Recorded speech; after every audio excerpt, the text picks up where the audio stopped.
हज के 5 दिन हैं। हज के कितने दिन हैं? 8, 9, 10, 11, 12 जुल्हिज्जा।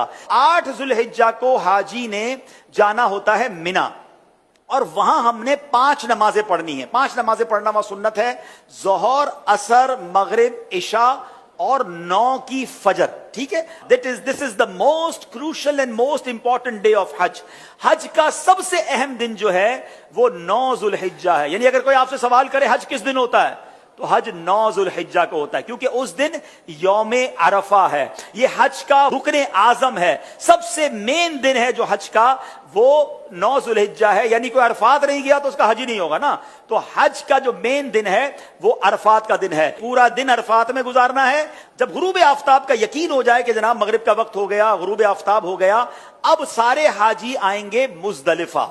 ठीक है, अब जब आप मुजदलिफा पहुंचेंगे तो मुजदलिफा में मगरिब और इशा मिलाकर पढ़नी है, अरफात में मगरिब नहीं पढ़ेंगे। यह भी अल्लाह की शान है कि मगरिब का वक्त भी हो जाए मगर मगरिब नहीं पढ़नी है। मुजदलिफा जाना है और वहां इशा के वक्त में, मगरिब के वक्त में नहीं, इशा के वक्त में मगरिब और इशा मिलाकर पढ़नी है। और फजर भी मुजदलिफा में पढ़ेंगे। पूरी रात हमारी कहां गुजरेगी? मुजदलिफा में। अब जो सुबह आएगी, कौन सी सुबह होगी? कौन सी सुबह होगी? 10 की। 10 तारीख को क्या होता है? क्या होता है?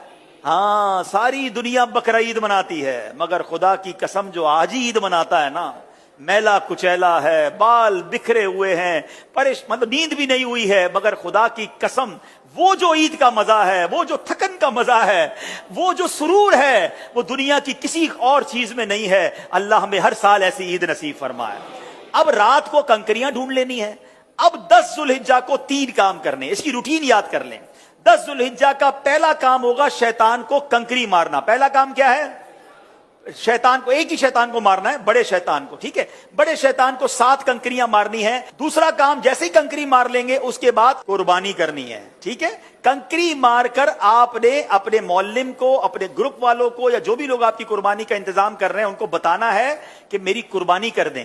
जैसे ही आपको कंफर्मेशन हो जाए कि आपकी हज की कुर्बानी हो गई है, उससे पहले नहीं, कंफर्मेशन हो जाए, उसके बाद आपने सर के बाल उतार देने हैं, या कसर कराना है या हलक करवाना है। इस्लामी बहनों ने तो कसर ही करना है। अब आपका हज का एहराम उतर जाएगा। जैसे